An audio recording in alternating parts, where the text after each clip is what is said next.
சொல்றாங்க அப்படின்னா, எல்லாற்றத்திற்கும் முன்னோடி திராவிட முன்னேற்ற கழகம் மட்டும்தான். என்னைக்கு ஒரு தலைவர் களத்துல இறங்கி மக்கள் பிரச்சனையை சந்திக்கலையோ, மக்களோடு மக்களையா நில்லையோ, அந்த தலைவருக்கு தலைமை பண்பு இல்லைன்னு தாங்க அர்த்தம்.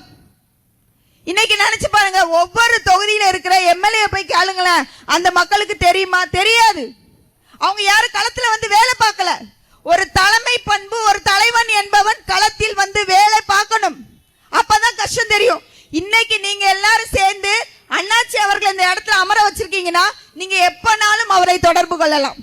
உங்கள் பிரச்சனையை எப்பனாலும் அவர்கிட்ட போய் சொல்லலாம். ஒரு தொலைபேசி மூலமாகவோ நேரிலேயோ அவரை சென்று பார்க்கலாம். இதுதான் நல்லாட்சி, இதுதான் மக்களுக்கான ஆட்சி. ஆனா இன்னைக்கு இருக்கிற அந்த கட்சி தலைவரை என்னங்க, நான் அந்த கட்சியில இருக்கும்போது அவரே ஒரு தடவை தான் பார்த்திருக்கேன். கிட்டத்தட்ட அவர் எங்களுக்கு 30 வருஷம் தெரியும். நான் பார்த்தது அவரை ஒரே ஒரு தடவை தான். நல்லா இருக்கும்ல தமிழ்நாடு? அதே பாருங்க, இரண்டாம் கட்ட தலைவர்கள் யாரையுமே பார்க்க முடியாது. அப்போ ஒரு இடத்துல ஒரு மக்களுக்கு பிரச்சனைனா யாருங்க போய் சந்திக்க முடியும்? இன்னைக்கு பல கோடி ரூபாய்களை கொடுத்து அந்த சீட்டை வாங்கியிருக்காங்க. கேட்டா சொல்றாங்க, நாங்க ஓட்டுக்கு காசு கொடுக்காம ஜெயிச்ச ஒரே கட்சி இந்த கட்சி தாங்க. ஏங்க, நீங்க சீட்டையே காசு கொடுத்துதான் வாங்கியிருக்கீங்க. அப்ப எப்படி நீங்க ஊழல் இல்லைன்னு சொல்லலாம்? நீங்க காசு சீட்டே பல கோடி ரூபாய் வாங்கி உட்கார்ந்து இருக்க அந்த எம்எல்ஏ நாளைக்கு மக்களுக்கான நல்லாட்சியை கொடுப்பாங்களா? என்னங்க, 10 ரூபாய் போட்டு தொழில ஆரம்பிச்சாலே அதுல எவ்வளவு லாபம் கிடைக்கும் தான் எல்லாரோட இது இருக்கும். அப்ப பல கோடி ரூபாய் போட்டு அவன் சீட்டை வாங்கினா அவன் எப்படி நல்லாட்சியை கொடுப்பான்? அந்த வேட்பாளரே உங்களுக்கு யாருன்னு தெரியாது. அந்த ஊர்ல அந்த தொகுதியில எந்த பிரச்சனை நடக்குன்னு உங்களுக்கு எப்படி தெரியும்? நீங்க தான் களத்துக்கே வரலையே. பல சிறைகளையும் பல போராட்டங்களையும் கண்ட ஒரே இயக்கம் திராவிட முன்னேற்ற கழகம் மட்டும்தான். என்னுடைய தமிழக மக்கள் போய்விடக் கூடாது என்பதற்காக அவர் இந்த வாய்ப்பை தமிழக வெற்றி கழகத்திற்கு இந்த வாய்ப்பை கொடுத்திருக்கிறார். எந்த அரசியல் கட்சிகளும் செய்யாத ஒரு பெரிய விஷயத்தை தலைவர் மு.க. ஸ்டாலின் அவர்கள் செஞ்சிருக்காங்க. ஆனா இன்னைக்கு ஆட்சியில் அமர்ந்துகிட்டு நம்ம திராவிட முன்னேற்ற கழகத்துக்கு ஸ்கெட்ச் போடுமா போட வேண்டாமான்னு அவங்க சொல்லிட்டு இருக்கிறாங்க. என்னைக்கும் ஒருத்தர் செய்த நன்றியை யாருமே மறக்க கூடாது. இதுதான் தமிழர் பண்பாடு. ஆனால் நான் இந்த இடத்துல நிக்கிறதுக்கு காரணம் திராவிட முன்னேற்ற கழகம் எனக்கு கொடுத்த அங்கீகாரம். நான் தமிழக வெற்றி கழகத்தில் நான் பயணித்தேன். ஆனா அந்த கட்சி எனக்கு அங்கீகாரத்தை கொடுக்கவில்லை.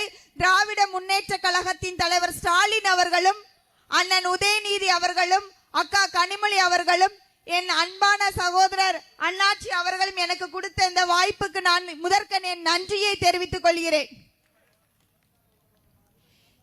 அவர் என்ன சொன்னாரு? தமிழக வெற்றி கழகத்தின் தலைவர் என்ன சொன்னார்னா, நான் ஊழல் இல்லாத ஆட்சியை, என் உயரத்தை விட்டுவிட்டு, என்னுடைய பெரிய செல்வத்தை விட்டுவிட்டு நான் இந்த தமிழக மக்களுக்காக ஒரு பெரிய மாற்றத்தை கொண்டு வரதுக்காண்டிதான் இந்த அரசியல் கட்சியை தொடங்கினேன்னு சொன்னாரு. ஆமாவா இல்லையா?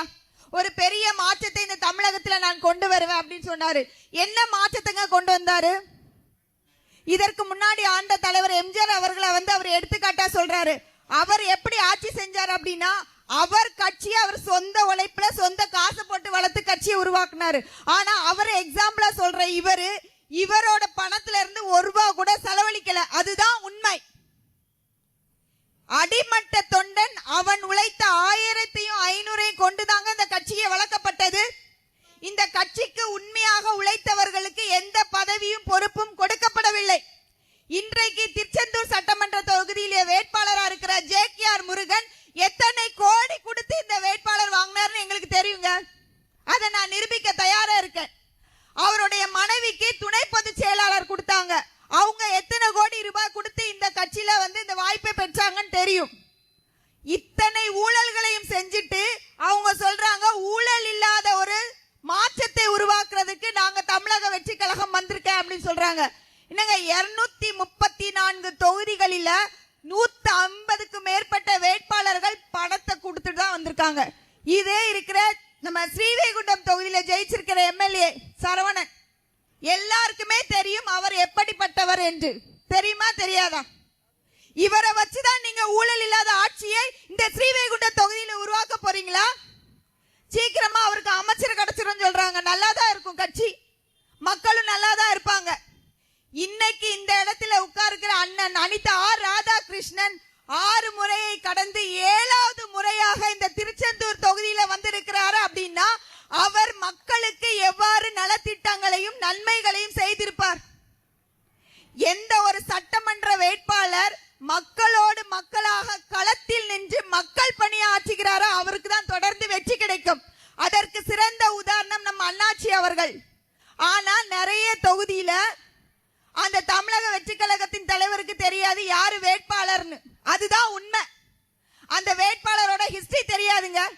என்னங்க 234 தொகுதியில இருக்கிற வேட்பாளரே தெரியல அப்படின்னா 7.5 கோடி ஜனங்கள் நம்மளையாங்க தெரிய போகுது அவருக்கு. அவர் மாவட்டத்துல இத்தனை தொகுதி மாவட்ட செயலாளர்கள்லாம் போட்டாங்க. மாவட்டத்துல நடக்கிற பிரச்சனையே உட்கார்ந்து அவரால் பார்க்க முடியல அப்படின்னா என் தமிழக மக்களின் பிரச்சனையவா அவர் சட்டசபையில உட்கார்ந்து தீர்க்க போறாரு? எத்தனை கோடி மக்கள்? சாதாரண 234 வேட்பாளர்கள் யாரு என்ன அவங்க எங்க இருந்து வந்தாங்க எதுவுமே தெரியாது. என்னங்க பாலியல் குற்றம் செஞ்சவரும் வேட்பாளர் தான், கஞ்சா விக்கிறவங்களும் வேட்பாளர் தான்.